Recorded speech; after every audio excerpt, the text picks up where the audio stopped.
I'm not sponsored by Bubbly. It's just, that's what they have in the studio here. I'm like really thirsty because I spent way too long setting this up. My name is David Piersaul. I am a filmmaker, cinematographer, director. You know, we got to be a trick of all trades these days. And yeah, I got my hands on Dehancer, baby. Now look, I'm gonna preface the video with Dehancer sent me this because I asked them to. I was like, yo, my friends are using it. I want to try it out. They told me in the email, we don't want no yes men. So they ain't about to get a yes man from me. I'm gonna be completely honest in this review, not being paid, just got a Dehancer for free. All right, so I'm gonna play some footage of the last 2 months that was colored using Dehancer, okay? Cool.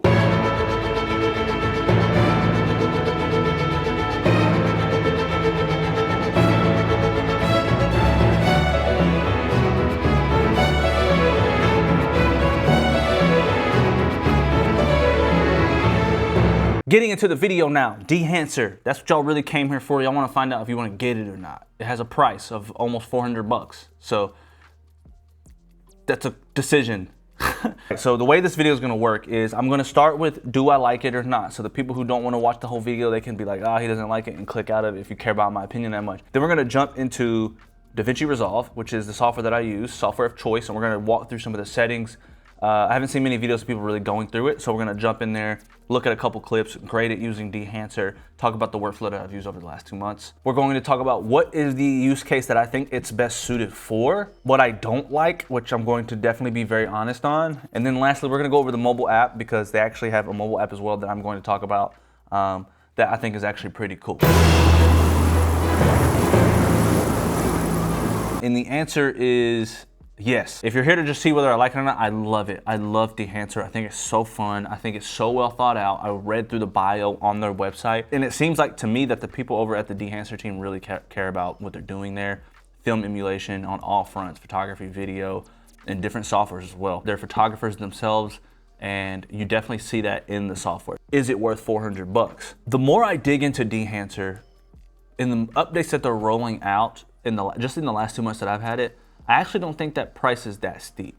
And that's just me being completely honest. And I've heard other people say the exact opposite. That's the spirit of the other YouTubers trying to get me to stop talking. But lenses cost multi-$1,000. Cameras cost multi-$1,000. And even things that aren't like lights cost thousands of dollars. And the only thing we really complain about paying for is software, which just like a tripod, it's kind of skipped over. It's like the tripod is like one of your most used tools, but you never really give it as much credit as it needs. Now, you get the point of diminishing returns, of course, but software is something you use all the time. I edit every single one of my videos, right? I will say it does have a trial. You can get a trial watermarked all the way through, but you can try it out that way as well. Let's jump into what it's like inside of the editing software, go through some of the settings. We're gonna color grade some footage live here on the video, and see if you guys are going to, you know, if you like it and if this workflow is something that maybe you want to implement into yours as well. Okay, let's do it. Again, not sponsored by Bubbly. If they want to sponsor me, great. All right, so here's a clip from my friend Nate Rose. You've probably seen it here in the B-roll in the beginning, but we're gonna start with this clip because I think it's just well lit, and we want to start with something like that to kind of play with. It's just exposed properly. We're gonna create a couple nodes here just to play with. Let's go ahead and throw Dehancer on this. See, look, you just go to your effects, bam, Dehancer Pro 7.1, and there's new versions now that you can get. One thing you'll notice is you'll have color space transform settings in here immediately, and I have used these, and I don't like them. I have noticed a difference between when I do my color space transform in the prior node, and then my balance in the node after that, and then adding Dehancer to the next node, my third node. I've seen positive results from that, better results than when doing a color space transform. I don't know what the math, I don't know what the science is, the tech is behind that, but I have seen results. Here we go. Here's where it really gets fun. These are the first things I usually do. I usually open up film and I open up print. So I go into the film profile section, and bro, they have so many, which is actually what I like about it. Because you get some weird, cool ones that I never would have imagined before. And they look pretty cool. Like, look, I think we're bridging the gap between digital and film, and I know some people hate me, but I think we're getting close, man.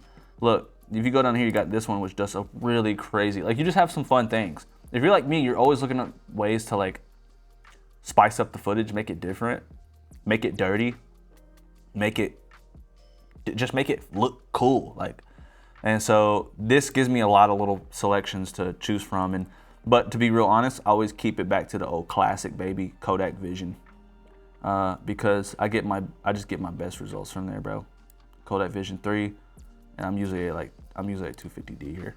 And then and then I go right down to print, and then I choose my print, and we go back to another classic, right? 2383 Kodak print film. Cool. That's usually my starting point. As you can see, there's some other ones in here. Boom. But that's my starting point. Then I work at my expand here. You have pretty much you're setting your black point, white point. You guys know what that is.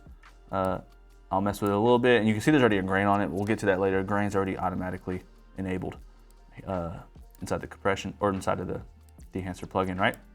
And so then you can come in here and set some of your other little settings, exposure. I like to actually come in here and do quite a bit with this if my balance isn't working out too great.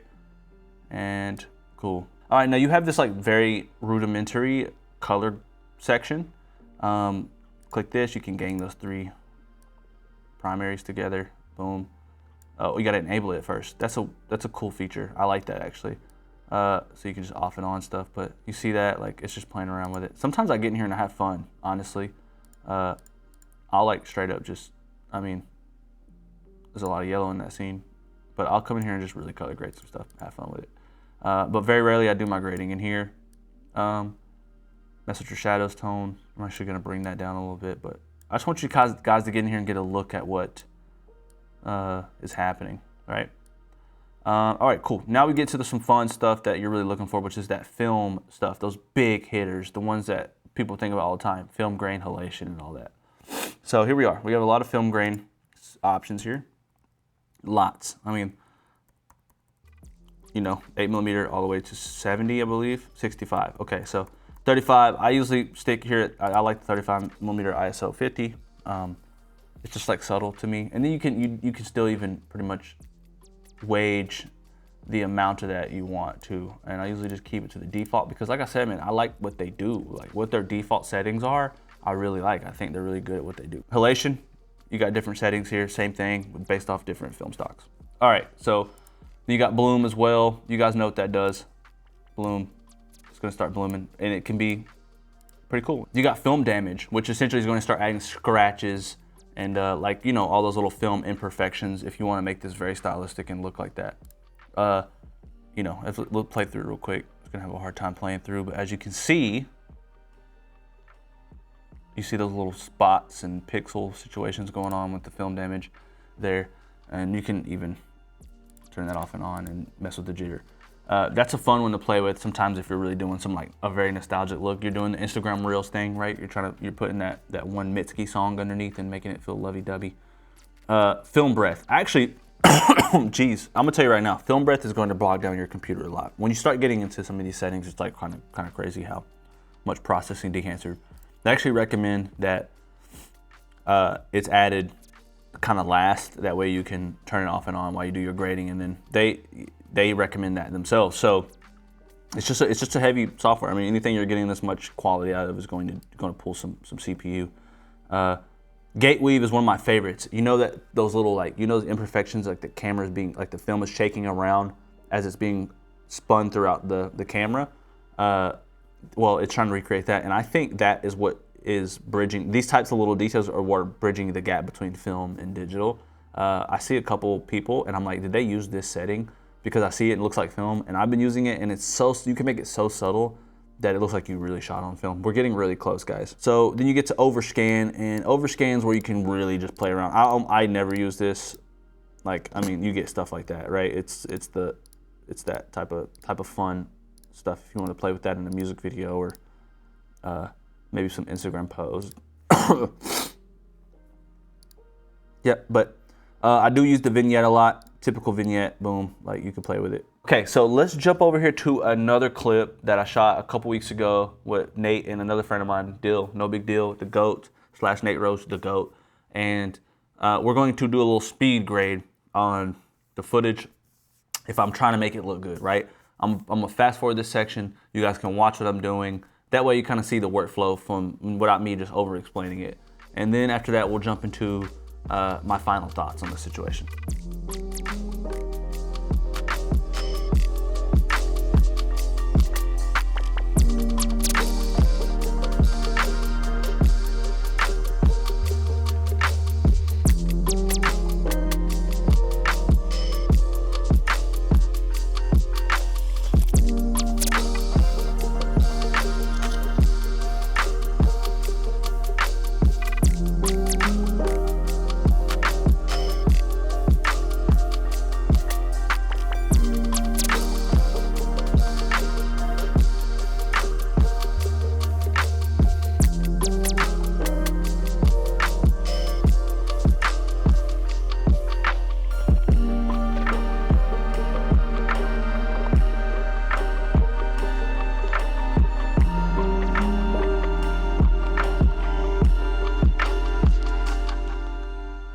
You see my workflow, that was kind of a quick version since we're doing it for the video a little bit, but we've made it to that point of the video, to the point where we make final decisions. This is gonna be super nitpicky, but inside of DaVinci, you can play with the sliders with incremental adjustments. You can hover your mouse over the number on the transform or the yaw or anything inside of those little settings panels and incrementally change it. You can't do that within the settings inside of the plugin, which is kind of frustrating because incrementally is like almost how everyone works, especially when you're being super detailed. If I want to be incremental, I got to type in the numbers, which is one extra step. It messes up my flow. That's me being super nitpicky. The render times are kind of crazy and outrageous. That's a 57-second clip that I just edited, and it's taking like maybe 5 minutes. That may not seem like too long, but for a 57-second clip on my computer, that is actually pretty long. Okay, I don't like when you add it to a node and it already places parameters and settings that I haven't placed already onto that as if I've already had a preset set. I don't like that because I have to go in and retroactively do that. I don't know why they're doing that. I'm actually curious what Dehancer has to say about what that process is like and why they're doing that, because I could be completely ignorant in that, but it's just something that seems a little like I wish I could just throw it on there and no settings so that I can enable them as I could go down the list. Film, print, like film grain, but immediately I get in there and there's already film grain on it, which means more bog before I even got to the film grain. So I would prefer personally that wasn't the case. Other than that, man, I really do like Dehancer, and here's my biggest thing with it. If I'm looking for corporate clients and I'm looking like for clinical people, like they want smooth skin tones or this and that, like they just want like the very clean Sony sharp look. You all know what I'm talking about. Clinical is the best way for me to describe it. Dehancer is doing the exact opposite. It's in the name, Dehance, not enhance. It's making something more stylistic is the best way to put it. I was gonna say dirtier, but it's not. That's not the, like, dirtier is a positive word for me because I want to make things. I want to take the quality and then put a twist on it, make it nastier. If you know what I'm talking about, you know what I'm talking about. Keep it simple, keep it sexy is how I like to say. But Dehancer's perfect for that. It gives me that perfect medium to work with high quality digital 4K, Apple ProRes, like raw, whatever footage, and then bring it down to a level at which it feels natural and real, which is what film has always done. Film has always been the highest resolution that you can get and still retained that natural, authentic, gritty look to it. Okay, to end this video off, we're gonna actually jump into their mobile app. So whenever they sent me the code, they were like, hey, can you check out the mobile app? And I said, for sure. Take a ProRes RAW photo real fast. Or not ProRes RAW, just RAW in general. Okay, ProRes RAW would be insane. Is it ProRes RAW? I don't know. It does RAW. Okay, let's turn on that RAW setting, and let's just take a photo of this corner here with that. Like, let's see what we can get. Let me get a better angle. So, right here. Cool. All right. So here we are. We got some RAW. So let's go to crop, and let's do a 4x5. Boom. Cool. All right, and then we're gonna go to our source. We're gonna edit that. We're gonna bring the exposure down. We're gonna warm it up. We're gonna change it to some, well, we're gonna white balance it properly. Let's go to film stock. Let's play around with these for a second.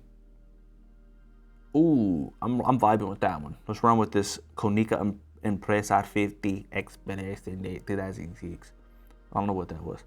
All right, and let's go to developer, contrast boost. Let's correct some of that gamma. Let's bring it up a little bit. Color boost, we don't need that. Compression. I'm not seeing anything here. Okay, I see. All right, let's go to expand. I mean, I'm liking this, bro. Like, okay. Let's go to Kodak 2383. Ooh, I'm liking this. This is cool. Let's bring up the exposure to kind of contrast and stuff. Bring down the contrast a little bit and try to make up for what that did, just a tad. Now we can play with those colors again. I really like leaning into the yellow green. And if you double tap, it goes back to the center. Nice little add there. I'm not gonna go too green with it because I'm actually not vibing with that. We can undo up on the top here. All right. We can mess with the shadows tone, mid-tones. Let's go to that warm color. I'm making it very, very warm. If you can tell, the ground's kind of white too. I'm going for the warm vintage look. Let's add some film grain. Already some on there. Let's turn up all the way, see what it does here. It looks, bro, it looks so good. Oh, there's halation inside of a mobile app. Halation? No way. Does Lightroom have that? Is it automatically turned on? Because when I go in here, oh, okay, you hit it like that to turn it on. Okay. I'm not seeing much like halation. Don't know how powerful this one is because even at the bottom here, I mean, maybe a little, like, let's turn everything on. Let's turn the bloom on. Now I'm seeing the bloom big time. Big time, baby. Yes. Vignette. Let's turn a little vignette on. We ain't gonna mess with that. Film damage. What? Now I see why this freaking, what do you call it? Watermark is on it because there's a lot of settings in here that you need to pay for, my guy. I like the film damage, but I'm not gonna add it. I'm gonna turn it off. Doing too much. Cool. And then I can export it. And it costs $80, $90 a year. Okay, I see. You save some money if you get the yearly one, and it's $10 a month normally, $5.99 a week, and a lifetime for $400. You're dedicating your $400. That's a lot, dude. Dude, Dehancer be trying to get their bread, honestly, which I can't knock them. Anyways, guys, I like the app. I didn't know it had all that. The bloom in there alone was just really cool. Like, I mean, look, I barely ever take photos on my phone, but my girlfriend takes videos and photos. I wonder if it does video. No way. No way it does video, right? All right, so thanks for watching. I appreciate it, bro. I hope you found some value in this video. I'm gonna get up out of here because my rental's about to end. I gotta pack up still because this is not my house. This is a rental. I don't know if you knew that or not, but I do not live in a mansion. Anyways, guys, as always, I appreciate you. Keep God in your life. Peace.